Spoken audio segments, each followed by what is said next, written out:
Today we're going to cook one of our favorite hot pots. It's called chicken mizutaki. It's from the southern city of Hakata, which is a place that Tadashi and I have visited and in fact enjoyed this dish with a couple of police officers down there. Sure. We had a lot of fun, and it's a perfect dish for family night cooking. It's really easy to make, and we're going to show you how to do it. Tadashi, what's the first thing that we have to do here? So we have a chicken already cut in cube, about 1 inch. It was poached once. And why do you poach it? Well, just take extra fat out. Okay, Yes, so take out fat, take out some impurities from the chicken. Exactly. And then these are all the ingredients that go in. I've cut the cabbage first. Okay, and this is just regular cabbage? Just this could be a Savoy cabbage too. Savoy cabbage is a little softer than a regular green cabbage.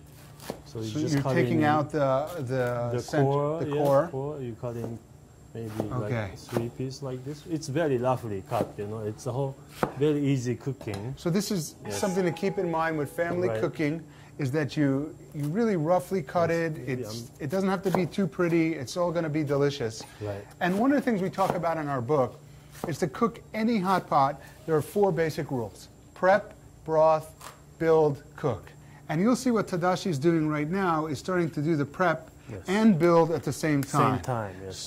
Especially this kind of hot pot, real rustic, family style. It is rustic, easy. You know, there's no much rule about it, so you can do, you know, anything you want. Okay. Yeah. And so, what are you putting inside the hot pot now? This is a kombu seaweed. It brings out the beautiful aroma and flavor. So this adds a lot of savoriness, a lot of what we call umami, which is this taste, this mouth-watering, savory taste, and that's what dried kombu is loaded with. Okay, Tadashi? So I put the 2 pieces of kombu on the bottom of the pot, then I just add cabbage inside. So you're just putting cabbage right in? Inside, just slide in. Very simple. Just slide in. And you're getting everything? Yes. The Japanese idea is called mottainai, don't waste. And what are you pouring here? Chicken stock, maybe about 6 cups here. Okay. Yes. So that's all you need. You're going to start to cook. Right away? Right away. All right. So, you know, cabbage tends to take a little more time to cook it, so you just start So you just start cooking? It on there. So that's okay. So Tadashi, we're cooking the hot pot in this beautiful pot, and despite the fact that there's a fish on top of it, it's a perfect hot pot for chicken. For chicken today, right? Yeah, and it could be anything. Yeah, and this is a. Let me I'm going to re-roll that, okay, so I can complete my thought. So we're cooking the hot pot in this beautiful pot today, and despite the fact that it has a fish on it, it's a perfect pot for a chicken hot pot. Oh, absolutely. And this is a Staub cast iron, enameled cast iron pot.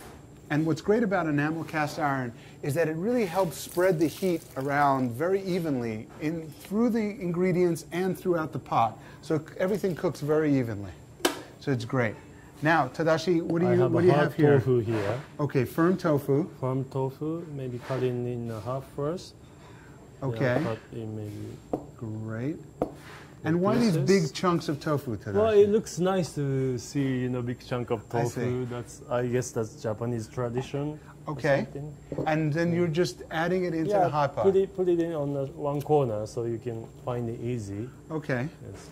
And so this is how Tadashi starts to build the hot pot. Again, really simple.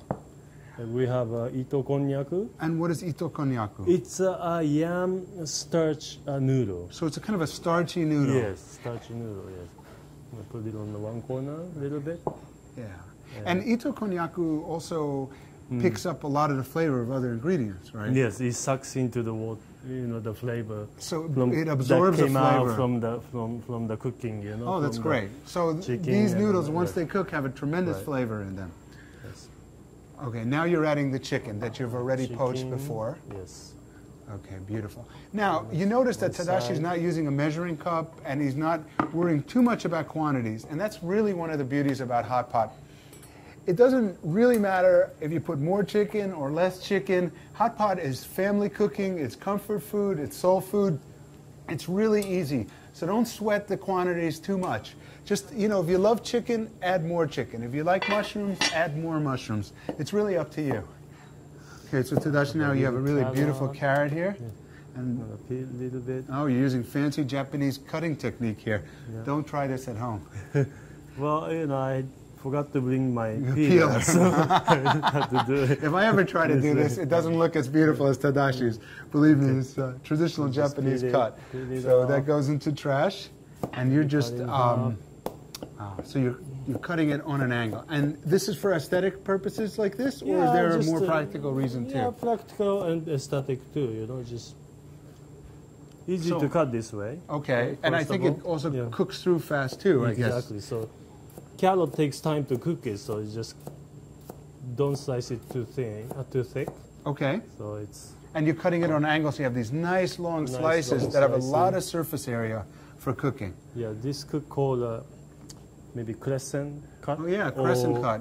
or half moon cut. It's beautiful. Something like that. And again, you're arranging everything in a In you the know, in its corner, own bunch. one corner. Yeah, Yes. so everything goes in nice, neat bunches, and that'll make the hot pot look beautiful, and I guess easier to find your ingredients once you start digging into it. So now with the shiitake mushrooms, Shiitake mushroom. I'm gonna take a stem out. so you're stemming them, Yes. and They're cut. since these are big, you're cutting diagonal. them. Yes. I'm cutting half diagonal, so you have a cut surface. Is absorb the flavor. I see, Also I cooks see. first too. Okay, so when you cut a shiitake mushroom on a diagonal, it helps cook faster and helps the mushroom cook through quickly. Yes. Put it on one corner again. Okay, so now you're really building a beautiful hot pot. Yes. Okay, now We we're have using green green onion. onions. And you can use Japanese negi, which is another kind of onion. But if Yes. you don't have it, green onions work great. Perfect. Yeah? Fine. Yeah. But negi, or you can use also leek too. Leek, Yes. okay. The white part of The white part, but not the green. No, green has a little distinctive flavor, I little see. sourness to it. Okay. But you know, you I guess it's you up can to use you. it. Up to you. Yes. Yes. So you okay, cut it great. diagonal. So you're again cutting in a diagonal, making it Yes. easy to cook. Yes. And you have a really nice pile of scallions here. Beautiful. Sounds nice and crunchy I too. might not use. Okay, so you use that some. We use it later. Okay. Maybe you can. You don't want to waste anything. But now the hot pot's starting to look really beautiful. This could be a one corner. Okay. And again, even when you're putting the hot pot together, Yes. don't worry if it's not, it doesn't have to be perfect, right? No, I mean, you're no. just kind of getting corners here and you're ordering it and making it look neat, but you know, there's overlap. It doesn't have to be so perfect. So Okay, now just a little bit of salt, 2 teaspoons. a couple of teaspoons of salt. Salt.